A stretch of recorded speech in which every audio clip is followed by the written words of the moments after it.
Hi and hello watch fans and welcome back to Geneva Watch Days 2025 from the Glass Onion outside the pavilion. Right now we're joined by Rolf, the big man behind Oris, one of the most popular brands on the ground over here, one of the biggest collector's brands in the world. Rolf, how are you doing today? Doing very well. Good to be here. It's great to have you back again. We've had you on the show before and it was a positively received episode. Without a doubt, everybody loves Oris. It's a great affordable product that is exceptional quality. So what have you got to show us today? Well, we have two launches here at the Geneva Watch Days. One is our altimeter that you may know. We have had in the collection since 2013. And now this is a collaboration with Bamford, who just gave it some nice colors, gave it a new look, and it was very well received yesterday. Then we also have one of my favorite complications, which is caliber 113 that we used to have in Artelier, and now we bring it here in the Big Crown collection and with quite a funky dial. Those colours are incredible. That is very, very timely. Glad to see you experimenting, glad to see you pushing the boat out as usual, but that Bamford altimeter, that is something special. Alan, what do you make of that? Well, I love George and I love what he does. I love Oris. Real watches for real people. Hence we're on the Real Time show. Rob. But, all kidding aside, just think about it, guys. Who makes mechanical altimeters? Rob, I'm picking your brain. Who has it in production still? Favre doesn't. No. They didn't bring it back. No, that went. So who does? That was on wearable as well. This one's much more forgiving on the wrist. Exactly. I just nice. had it on my wrist. The black tones it down. The depth in the dials is amazing. It's out there, but not in your face. Limited edition. Yeah, 250 pieces. Rolf, where do you sell most of the altimeters? At what sort of area of the world are they most popular in? Well, it's more popular in the western part of the world, so in Europe, in the United States. UK always has been a good market for the altimeter. It started as a very technical piece, right? Mm-hmm. It still is the only automatic watch with a built-in mechanical altimeter, the only one in production now, and the technicals behind it are really impressive. It's a vacuum capsule that sits below the movement, and with the tiny movements that come from the air pressure changes on that vacuum capsule that are translated to the carbon hand, you see the altitudes on the dial, which I find fascinating. For us Dutchies, we are below sea level. But that's why I love going to the mountains. Me, myself, as a skier, I would enjoy this. In reality, besides that, it looks cool and has depth to it, and we'll share more content about this watch. In reality, Rolf, who uses your altimeter watches? Well, you're right. It's really a watch that people who are in the mountains or skiers or mountaineers, they use it. I like to wear it when I go hiking, when I go skiing also. But even living in Holland, you can use that watch because basically it's a barometer. Yeah. Right? It shows a change in pressure. Mm-hmm. And then if you connect that change in pressure to a reference point, then you have altitude. Yeah. But basically, it's a barometer that shows you changes in weather also. So very good use in Holland too. Amazing. So you heard it first, because Holland has, maybe I dare to say, one of the most vivid OSCs. OCS, sorry. The Oris Collectors Social Clubs. Yes. OSC, I always confuse those two letters. I think it's one of the most vivid social clubs you have for us. Is that correct? Yeah, well, there are more than 50 around the world, and they are all very active. And I love, wherever I go, I love to meet these people. It's not to just talk about Oris, but to celebrate the love for mechanical watches. Yeah. And they're all like-minded people. They like watches. They like to have a beer. They like to hang out. They like to talk watches. And that's how we like to spend our free time, don't we?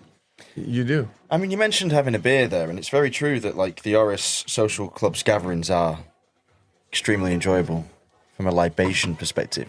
How did you cultivate that personality. How did you become a beer brand? Because I work with a couple of brands that like define themselves as such, but I've never seen as much beer consumed at a watch event as I have at an Oris event. Well, I wouldn't say that we are a beer brand. We are A bear brand. Rob, Yes, your we are a favorite bear brand. Oh, don't start that again. We are watch brands, and we are watch enthusiasts ourselves, and we like to hang out with our fellow watch enthusiasts as we do it in our own free time. And if you can do that even in your professional life, you're really privileged, right? And traveling around the world and meeting like-minded people, it really is a nice thing. And Oris has always been a brand for the community, with the community. And we still are, and I really like to cultivate that. And it is great personal benefits for me to be able to do that. And what I love as well, that the social clubs actually give back. In Holland, you do beach cleanups, I think. Yeah. New York, obviously, is maybe one of the most popular things you guys do. And you make collabs by cleaning up the Hudson. Yeah. Correct? Yeah. California, you did beach Yeah. cleanups. So I got that out of it. So that's also an element that I really, really appreciate. I also spoke to Dennis Janssen, member of the Real Time Show community. Shout out to Dennis. Is a very active member of the Oris Social Club. So I've spoken to him to do a Amsterdam Canal cleanup. Mm-hmm. So that's something we're working on. And you guys picked it up. I've also asked them, they are rather self-organizing. Most brands don't like losing control over their brand. It's correct that these social clubs can run themselves. Yeah, if you need to have control, normally you have something to hide, right? If you don't need control, then people can just be themselves, do what they feel is best. And that's also how I try to lead this company. I don't want to have opinions. I don't want people to have to bend. I want to cultivate an attitude. Yeah. And if you all have that same attitude, then you can push things forward the way that you think they're best, and it will be the best for the brand also.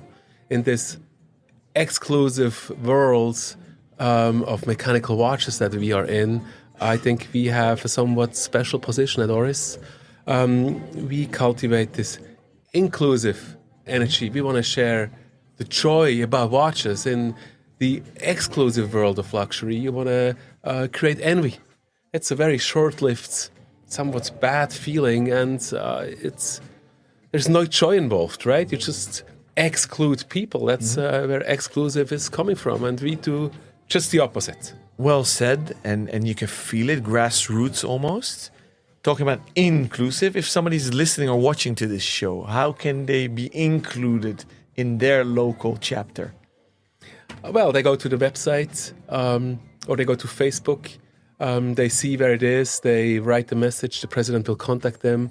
They can be part of it. And it's not a formal thing. It's just a gathering of people who like watches. And if you like watches, eventually you will also own an Oris. Exactly. So it's not mandatory to be an Oris watch owner yet. Absolutely not. Okay. Let's just hang out and have a good time talking about and appreciating mechanical watches, and that's all you need. Fun fact, they reward these gatherings and clubs with their own editions. Did you know that, Rob? I've heard tell of it on the street, although I've never been to one of these events, and I feel like an idiot for not going. It sounds like a wonderful environment and something I'd like to be a part of. So maybe I should come up. Maybe I'll come to an Amsterdam one. You should. Yeah. I know Dennis will be happy. The whole crew and Gijs. Shout out to Gijs. But they make for their local chapters collabs. So how do these come about? Do they pitch to you guys in Holstein what they want, or how does it work? Yeah, we have regular meetings or team sessions with the presidents of the chapters. Yeah. They get to see our novelties in advance.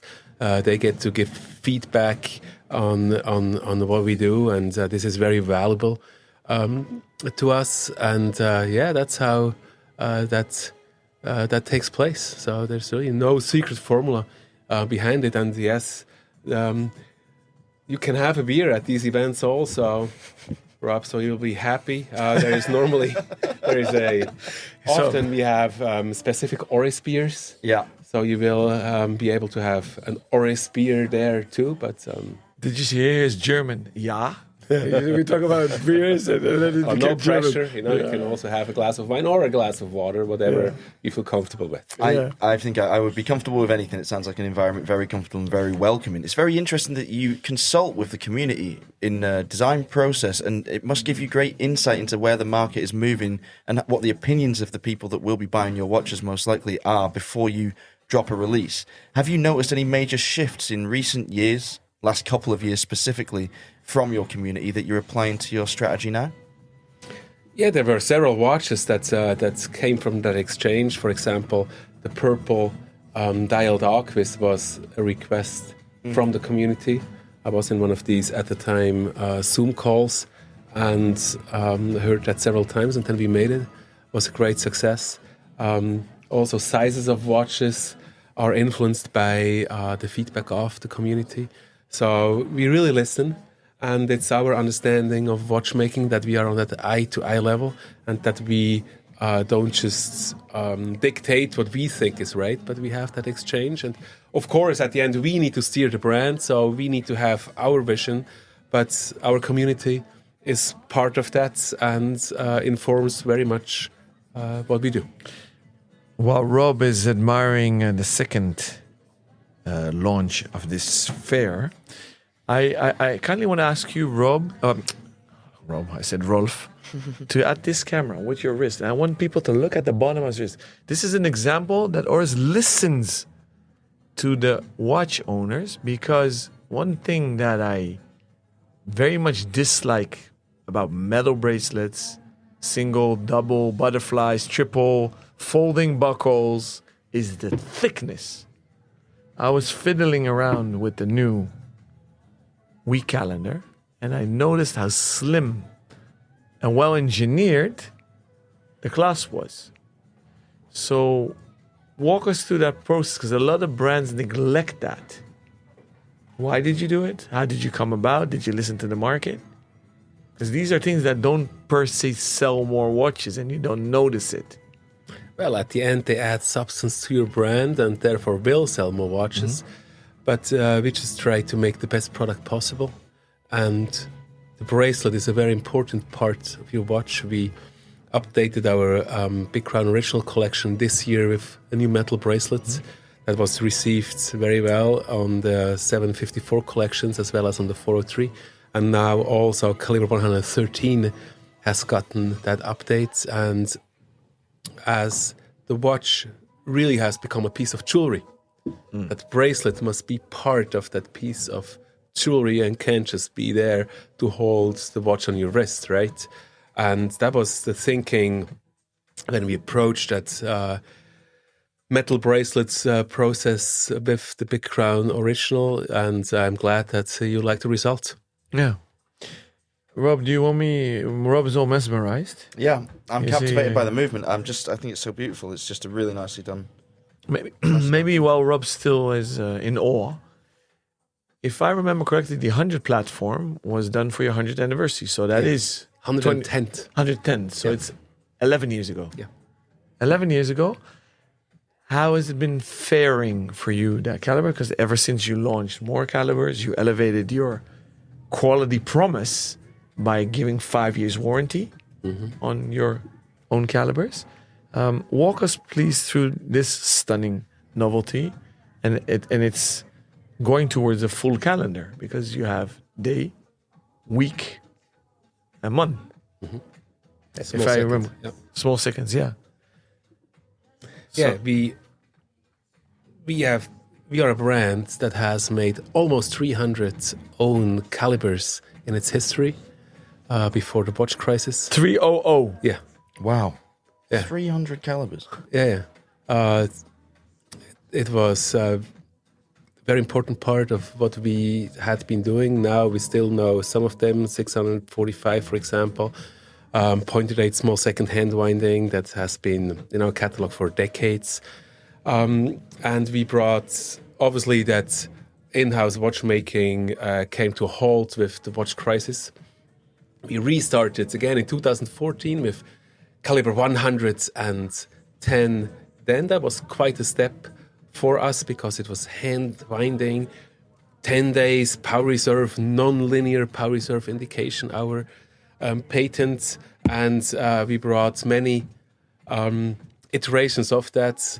111 was the serialization of 110, 112 was the moon phase, 113 that we have here, the pointer weak, one of my favorites.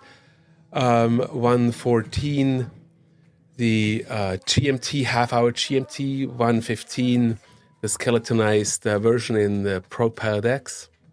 And now we bring 113 with that pointer week calendar in the collection that's basically made for our pointer calendars, which is a signature of what we do since 1938. We do pointer dates, a complication I really love because you don't have to cut a hole in the dial stays intact, and you have that hand that shows the date. With the 113, we have a pointer week, so you have a hand that turns one time a year. And I remember very well when I got the first version of that watch in 2017, and the hand progressed to about a quarter. It was March, Baselworld still, right? I was like, yes, the year is still young. You have a lot of time to do what you have to do. And in October, I realized that the year is almost over. The hand was at 10 o'clock, so you need to rush to get things done. And then in December, you realize, well, maybe 40 more turns, and that's it. So almost the philosophical components to that complication. And now it is in the background where I think it belongs, in those, yes, a bit flashy colors, ideal for these late days of summer, giving some color to your life. Yeah, I think it's great. And as you mentioned, Rob, to look at the movement, right? Look at that movement, hand winding. You see the main barrel, the huge main barrel that stores those 10 days of power reserve. You see the snake gears that make the non-linear power reserve indication. There are not many brands out there that make pointer week calendars. We are one of the few. So, yeah, really love that piece. We've had a question come in from one of our listeners and or viewers, we can say now, because we've got a viewer as we well. need to get used to that. Strange. And it's caliber related, so this is a good moment to ask it. And the question comes from Horloge Minded, and the question is, Oris came with the amazing in-house caliber 400, but recent launches were again largely available with a Sellita caliber. Is that a market reaction to the slowdown post-COVID, or was it always the plan? Our movement strategy has three pillars. It is the base level of 700 calibers, Sellita based. Mm-hmm. We always have been a brand for the community, as we discussed, and Oris often was a first watch in a watch collector's start, a watch collector's collection, and we owe a lot to the community, and we don't want to give up that first watch in a collection that's very important to us. Then we have caliber 400 that we launched 2019. That's our own automatic caliber, 5 days power reserve, anti-magnetic, 10 years warranty, 10 years service intervals. And then on top, there is caliber 110 plus. So we have these three pillars. Since 2019, we have worked a lot on the caliber 400 series. We have brought several complications there, but we don't want to give up on the people who want to have that more entry-level piece. So, whereas we have brought a lot on caliber 400, this Basel has seen also some nice introductions in 754 again, the pointer date based on the Sellita, as well as 403, the pointer date based on our caliber 400. So we will continue to have these three pillars, and at the end, it's the consumer who makes a choice what he wants to have. Mm-hmm. Beautiful answer. Thanks for that, Rolf. We're going to wrap up the show there so you can get back to business, talking to customers and clients alike. Alon, is there anything else you'd like to add before we wrap this one up? So much, but we'll invite Rolf back for a full classic 1 hour episode, with or without camera. Let us know what you want. Yeah, let's have a community-driven episode because that's what TRTS does and it's what Oris does better than any brand out there. Thank you for watching. Thank you for listening. Like, subscribe, share, and join us again soon.